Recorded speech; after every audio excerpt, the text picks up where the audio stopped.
काल मुख्यमंत्री धनंजय मुंडेची भेट झाली आणि आज वाल्मिक कराड सीआयडीकडे शरण आला। विशेष म्हणजे वाल्मिक कराड 17 तारखेपासून पुण्यामध्येच होते, तरी देखील पोलिसांना काही ते सापडले नाही। गेल्या 2-3 दिवसांमध्ये सीआयडीच्या तपासाला वेग आला होता आणि हे सांगितलं जात होतं 1-2 दिवसांमध्ये वाल्मिक कराड शरण होणार। पण काल अचानक मुख्यमंत्री आणि धनंजय मुंडेची भेट झाली आणि या भेटीनंतर आज वाल्मिक कराड स्वतःहून सीआयडी ऑफिसला आले।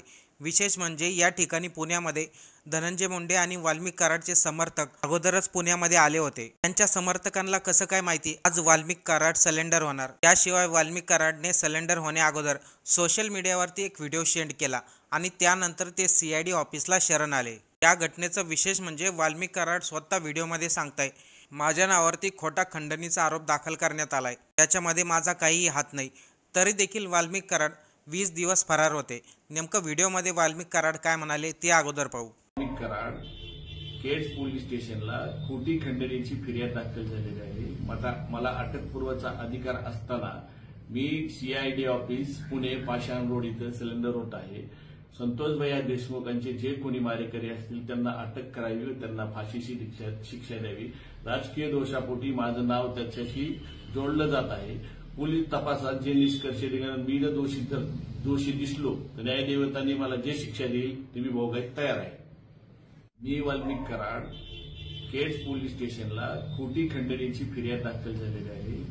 मला अटकपूर्वचा अधिकार असताना मी सीआयडी ऑफिस पुणे पाषाण रोड इथं सिलेंडर होत आहे। संतोष भैया देशमुखांचे जे कोणी मारेकरी असतील त्यांना अटक करावी व त्यांना फाशीची शिक्षा द्यावी। राजकीय दोषापोटी माझं नाव त्याच्याशी जोडलं जात आहे।